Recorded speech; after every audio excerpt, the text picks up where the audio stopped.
Itaga mo sa bato yan. Itaga nyo sa bato yan. Walang mangyayari.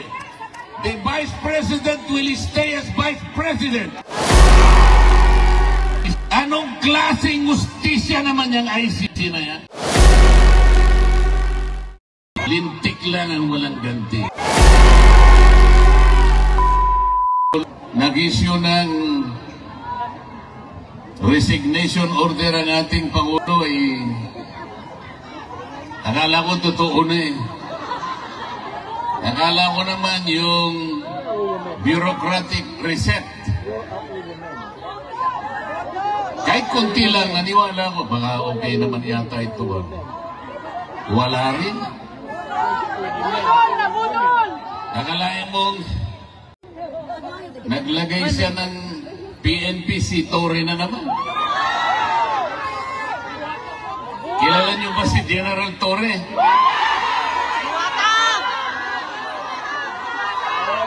Si General Torre,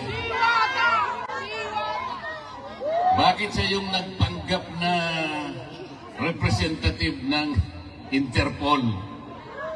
Hindi totoo yun sapagkat kung totoo na nakipag-cooperate ang Interpol sa ating bansa, dapat sana nakausap niya siguro yung Pangulo ng Pilipinas o kaya yung DILG Secretary. Ngunit wala naman tayong nakita na representative ng Interpol na pumunta sa Maynila. Meron ba kayong nakita? Pagkatapos nung inaaresto si Pangulong Digong, pinakikita ni General Torre yung kanyang cellphone, yung warrant of arrest nasa cellphone. Nakakita ba kayo ng ganun?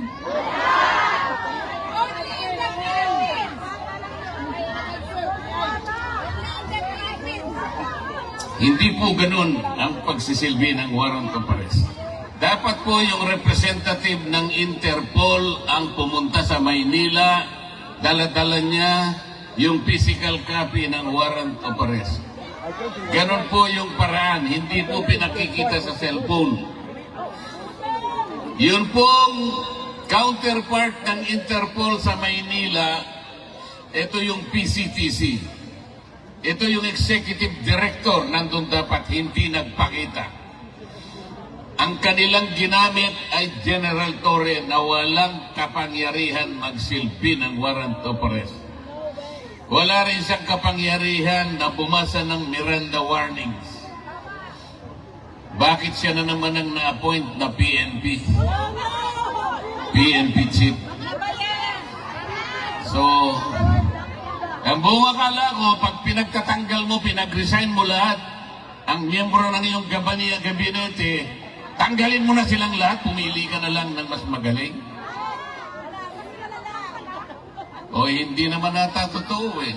Tingnan po ninyo kung anong nangyari sa ating bansa. Yung ekonomiya natin, humirap na ng humirap ang ating bansa. Yung presyo ng bilihin hindi na maabot ng kinikita ng karaniwang manggagawa. Nag-aaway nga sa Kongreso ngayon eh. Kasi po sa taas ng bilihin, kinakailangan mag-legislate na lang na maitaas na yung sahod. 200 pesos per day, sabi ng House of Representatives. 100 pesos sabi naman ng Senado. Ang tagal na magdebate. In the meantime, kawawa ang mga mamamayan. Bakit hindi na lang nilagay yung 150 pesos na lang, i-legislate na yan, pansamantala man lang, makaabot-abot man lang yung kinikita. Hirap na ang Pilipino. Pagkatapos, hindi naman niya tinanggal yung mga economic managers. Nandun pa rin ang DBM.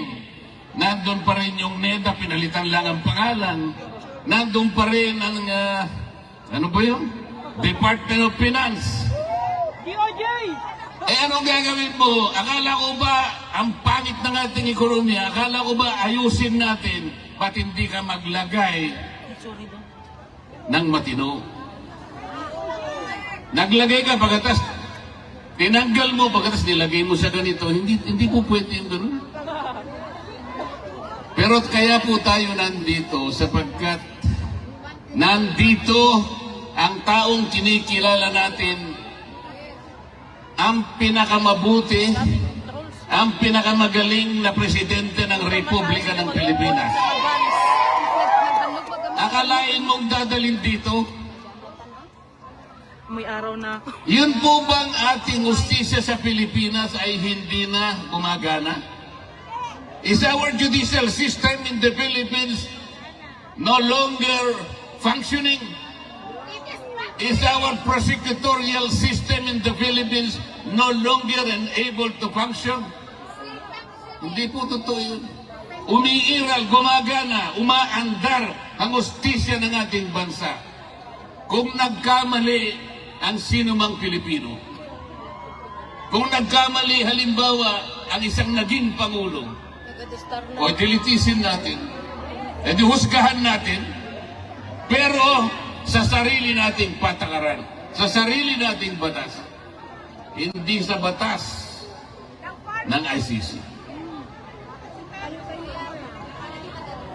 Pagtiyagaan na lang po natin, kahit anong mangyari, mawawalan din ng saysay ang ginawa nila laban kay Pangulong Digong. Lalabas din po ang katwiran, magtatagal lang po ng konti dahil may proseso. Wala ng jurisdiction ng ICC sa ating Pangulong Digong. Maniwala kayo sa akin. Pinatatagal lang nila sapagkat pinupolitika din dito yan. Mahirap lang magsalita kung akala nila tayo ay nagsasalita laban sa ICC. Hindi po. Ang sinasabi lang natin, kahit balik-baliktarin mo ang pangyayari, wala ng jurisdiction po ang ICC. Pati po yung charge na kanilang ikinapit sa Pangulo, crime against humanity, hindi kakapit sa Pangulong Rodrigo Duterte. Sapagkat yung war on drugs, hindi po klasipikado na crime against humanity.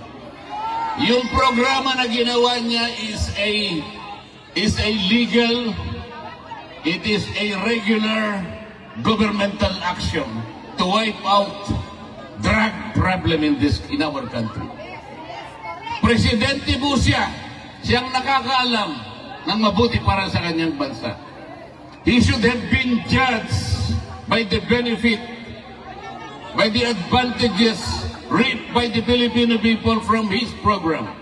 He should not have been judged from the number of people who were killed along the war on drugs. May mamamatay at may mamamatay, alam naman nila yun. Sapagkat ang nagsusulong sa droga yung mga kriminal. Lalaban at lalaban yung mga yan. Bakit kailangan mo siyang husgahan sa bilang o sa dami ng namatay? Kailangan husgahan mo ang isang programa doon sa nakinabang, milyon-milyong pamilyang nakinabang. Ngayon, bumalik na naman ang droga. Ngayon, bumalik na naman ang krimen. Kayo po ang nakakalam, ang mga kamag-anak nyo sa Maynila ang magsasabi sa inyo, bumalik na naman ang problema ng ating bansa. Kasi po, wala naman silang gustong gawin para ayusin. Salamat po sa inyong lahat. Alam ko po, isa po ako sa inyong ibinoto para maging senador ng ating bansa. Kung hindi sa inyo, baka natupad yung survey. Akalain nyo naman, sa simula't-simula pa, number 36 ako. Hindi man lang ako umangat. Nung naawa sila sa akin, siguro bandang Pebrero yata yun. Napunta ako sa number 22. Hanggang doon ka na lang, sabi nila. Malapit nang matapos ang Abril, 21 na naman ako. Pagkatapos nagmilagro isang araw, nilagay po nila ako number 12, pero isang araw lang yun. Binaba na naman nila ako sa number 18.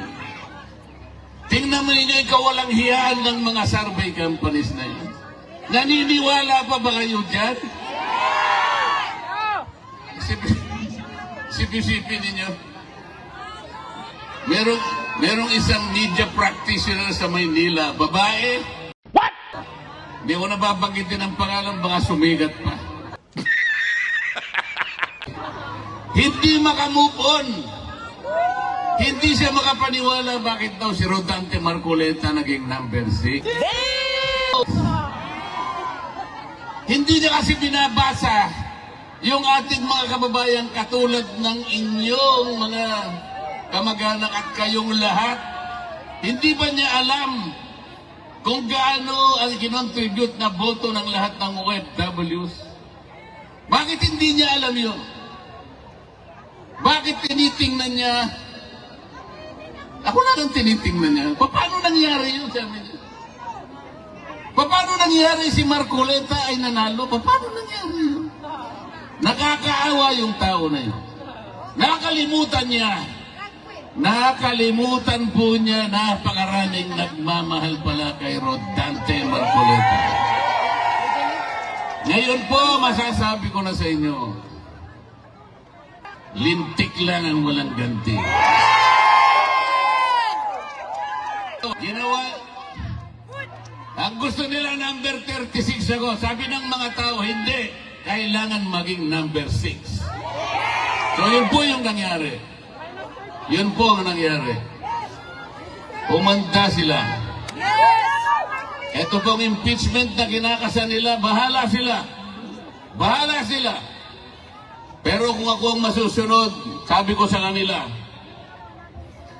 para mabawasan ang kahihiyan ng ating gobyerno, para hindi na mapahiya ang administrasyon, tigilan nyo na. Tigilan nyo na para hindi na mapahiya. Ngayon, kung gusto nyo mapahiya, o ituloy nyo. Hindi rin naman kayo mananalo. Kahit saan tayo mapunta, hindi mananalo. Hindi mananalo ang kalaban ng ating Vice President. Sinabi ko na noong una, uulitin ko sa inyo, kung ayaw nilang itigil, nasa sa kanila. Pero kung gusto nilang mawala ang kanilang kahihiyan, itigil na lang nila.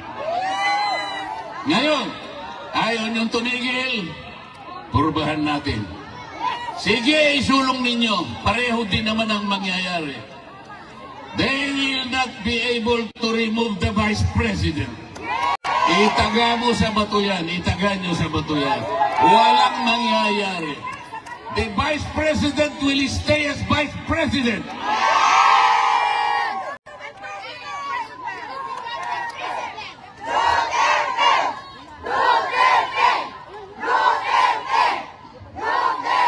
Malungkot lang po ako sapagkat bago ako pumunta rito, gumawa po ako ng request sa ICC. Payagan nyo sana ako kahit ilang minuto lang makausap ko ang dating Pangulo ng Republika ng Pilipinas. Nakikiusap ako sa inyo, sabi ko, sapagkat gusto ko siyang makita ng personal para personal kong sabihin sa kanya ang aking pagpapasalamat. Dahil ako po'y naging senador dahil sa tulong niya. Yes. Marami pong tumulong sa akin, ngunit siya ay malaki po ang naitulong niya sa akin. Naghintay po ako ng mga ilang araw. 1 linggo siguro o mahigit pa. Hanggang ako po'y tumulak papunta rito, wala po silang ibinigay na sagot sa akin. Sa aking palagay, hindi rin po ako makakapasok para makausap ko man lang. Kahit na ba 3 minuto ay hindi nila ako bibigyan? Anong klaseng justisya naman yung ICC na yan? Yes. Dito pa naman sa Europa, ang akala ko dito mas matatag, dito mas malinaw ang justisya sapagkat magagaling silang mga tao. Pati ba naman yung 3 minuto o 5 minutong ihingin ko lang, makausap ko man lang, makita ko man lang, mahawakan ko lang ang kamay, makita ko lang kung anong kalagayan niya. Sapagkat malaking bagay naman po para sa isang tao na kagaya niya. Hindi po nila ibibigay siguro sa akin. Wala. Tidyo. Mamaya po, magbabakasakali akong pumunta ron, makita ko man lang yung lugar kung saan siya nakapiit. Pero huwag tayong mawawala ng pag-asa. Huwag tayong mawawala ng pag-asa. Sapagkat, hindi pa naman po tapos ang laban.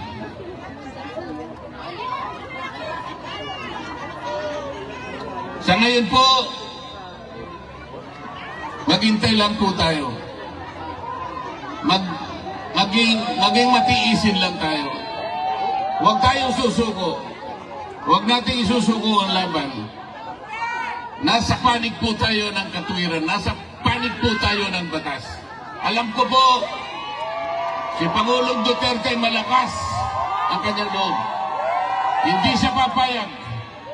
Hindi siya masisira ng loob. Kilala ko yung tao na yun. Makikipaglaban siya para sa inyo. Kahit kanya ng kalagay niya, nakapiit siya, pero kayo ang inaalala niya. Kaya, huwag po kayong mawawalan ng loob, huwag kayong mawawalan ng pag-asa. Tatapusin po natin ang laban. Maiuwi po natin ang Pangulong Digong. Let's bring him home. Salamat po.